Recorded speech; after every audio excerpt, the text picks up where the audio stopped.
पुण्यात गल्ल्या गल्ल्यात, महाराष्ट्रामध्ये गावागावात, देशभरामध्ये शहराशहरात, संपूर्ण जगात सगळेजण उत्साहाने बाबासाहेबांची जयंती साजरी करत असताना फरक खूप झाला, परिवर्तन खूप झालं. फक्त बाबासाहेबांची अनुयायी जयंती साजरी करतात असं नाही.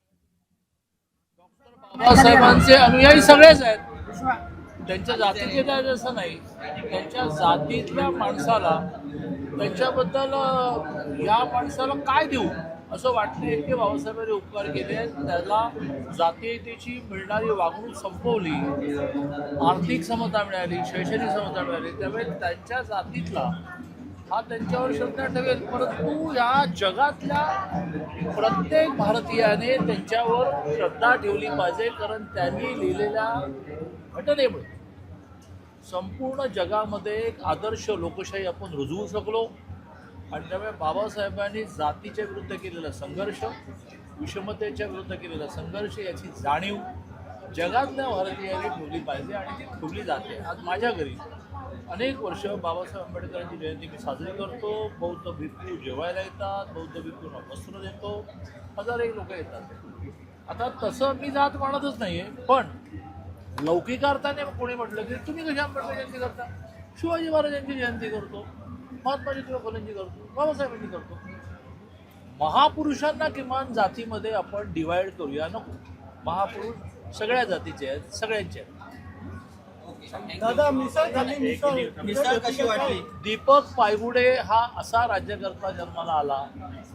मला दीपक पायगुडे भेटेपर्यंत असं वाटत होतं की राजकारण आणि समाजकारण याचं कॉम्बिनेशन माझ्या इतकं कोणी करतच नाही.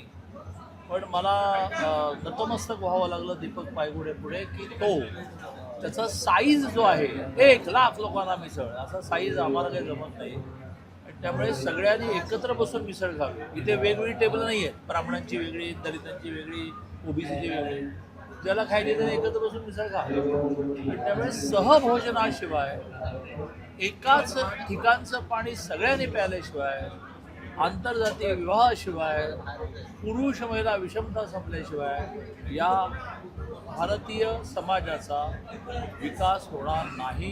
कारण खूप मोठं पर्सेंटेज आपण दूर ढकलत असतो, बदलो ते विकासात येतच नाही. आणि त्यामुळे दीपक पायगुडेचा हा जो एकता मिसळ नावाचा प्रयोग आहे हा सगळ्यांनी केला पाहिजे. तुम्हा सगळ्यांना विनंती आहे की 10 लोकांना बोलवून का होईना पण सगळ्या जयंत्या घरी करायच्या. काय करायचं, एक फोटो लावायचा, मित्रांना निरोप द्यायचे, त्याला मेसेज द्यायचा की अरे बाबा हा आहे मराठा पण हा शिवाजी महाराजांची जयंती करतो, आपण करायची.